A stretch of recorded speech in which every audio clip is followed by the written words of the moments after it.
Daily download time. I'm filling in for Mike Yanni, doing my best, and guess what I get to do? I get to marry Mike Yanni and my love of tech with space. Surprise, surprise. Yeah, so you know what? There's all kinds of things called space junk, right? Orbiting our planet. Everything from like old satellites to tools from the International Space Station, things like that. They're a hazard.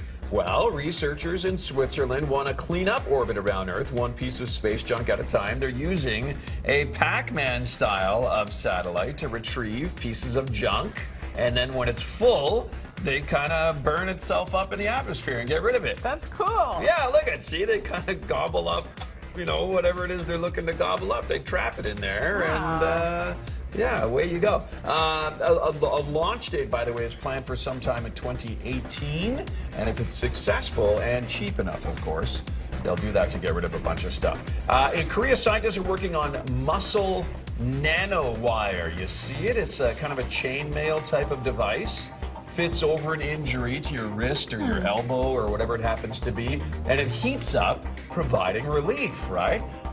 Other uses for this, like other than medical uses, you could have this type of technology now in your car seat when you're driving along. So in the middle of winter when it's minus 30, your whole body, your back, your bum, your legs, and everything is kind of nice and warm and toasty and that type of thing. Anyway, no word when this is going to hit the market, though. Still in the kind of development stage. And I don't know if you've heard, have you heard of Waze? No. Waze is, it's a crowdsourced GPS mapping traffic gas app. Yeah. Yeah, and it kind of shows, you know, where traffic volumes are heaviest at exactly that second, right? Mike Yanni's talked about Waze. Anyway, Waze is trying something different. They're going to compete with Uber and Lyft, and this new app's going to be called RideWif, where you, when you're on Waze, would broadcast that you have an extra seat in your car, and me on Waze, or should say RideLift, I would say I need a ride in your car, and you would pick me up and go. And but you can't make any money on this. This is why it's different than Uber and Lyft. So, like, I would just give you gas money, essentially.